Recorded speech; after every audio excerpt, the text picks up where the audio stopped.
Assalamualaikum warahmatullahi wabarakatuh. Semoga teman-teman diberi kesehatan dan kelancaran rezeki. Abu Nawas membalas perbuatan sang raja. Abu Nawas hanya tertunduk sedih mendengarkan penuturan istrinya.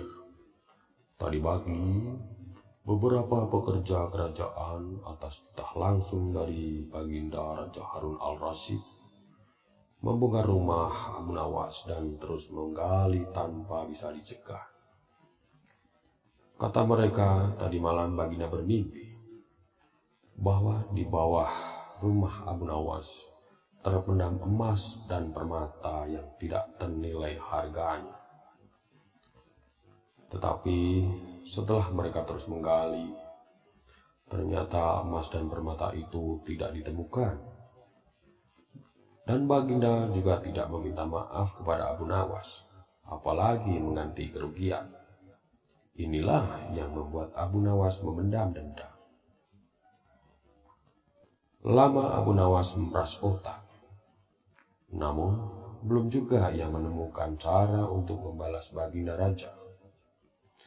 Hingga makanan yang dihidangkan istrinya sampai tidak dimakan karena nafsu makannya juga hilang. Malam pun tiba, tapi Abu Nawas tetap belum beranjak. Keesokan harinya, Abu Nawas melihat lalat-lalat mulai menyerbu makanan Abu Nawas yang sudah basi. Lalu, tiba-tiba ia tertawa riang. Hahaha. Wahai istriku, tolong ambilkan kain penutup untuk makananku dan sebatang besi, kata Abu Nawas kepada istrinya.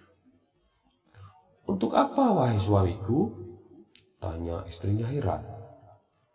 Membalas Baginda Raja, kata Abu Nawas singkat.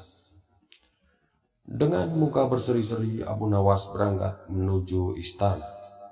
Setiba di istana, Abu Nawas membungkuk hormat dan berkata, Ampun tuanku, hamba menghadap tuanku Baginda hanya untuk mengadukan perlakuan-perlakuan tamu-tamu tak diundang.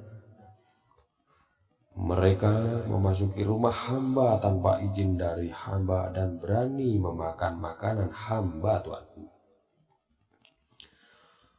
Siapakah tamu-tamu yang tidak diundang itu, wahai Abu Nawas? Tanya Baginda kasar. Lalat-lalat ini tuanku, kata Abu Nawas sambil membuka penutup piringnya.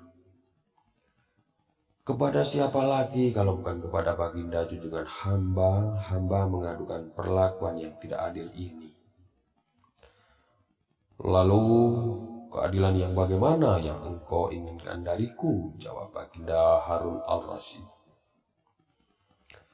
Hamba hanya menginginkan izin tertulis dari Baginda sendiri agar hamba bisa leluasa menghukum lalat-lalat itu, Baginda. Baginda Raja tidak bisa mengelakkan diri menolak permintaan Abu Nawas karena pada saat itu para menteri sedang berkumpul di istana. Maka dengan terpaksa, Baginda Raja membuat surat izin yang isinya memperkenankan Abu Nawas memukul lalat-lalat itu dimanapun mereka hinggap. Tanpa menunggu perintah, Abu Nawas mulai mengusir lalat-lalat di piringnya hingga mereka terbang dan hinggap di sana sini. Dengan tongkat besi yang sudah tadi dibawanya dari rumah, Abu Nawas mulai mengejar dan memukuli lalat-lalat itu. Ada yang hinggap di kaca. Abu Nawas dengan leluasa memukul kaca itu hingga hancur. Kemudian vas bunga yang indah. Kemudian giliran patok hias, sehingga sebagian dari istana dan perabotannya hancur diterjang tongkat besi Abu Nawas. Bahkan Abu Nawas tidak merasa malu memukul lalat yang kebetulan hinggap di tempayan Baginda Raja Harun al-Rasyid. Baginda Raja tidak bisa berbuat apa-apa kecuali menyadari kekeliruan yang telah dilakukan terhadap Abu Nawas dan keluarganya. Dan setelah Abu Nawas merasa puas, Abu Nawas mohon diri. Barang-barang kesayangan baginda raja banyak yang hancur. Bukan hanya itu saja, baginda raja juga menanggung rasa malu. Kini baginda raja sadar betapa kelirunya berbuat semena-mena kepada Abu Nawas. Abu Nawas yang nampak lucu dan sering menyenangkan orang itu ternyata bisa berubah menjadi garang dan ganas, serta mampu membalas dendam terhadap orang yang mengusiknya. Akhirnya, Abu Nawas pulang dengan perasaan lega. Istrinya pasti sedang menunggu di rumah untuk mendengarkan cerita dari Abu Nawas.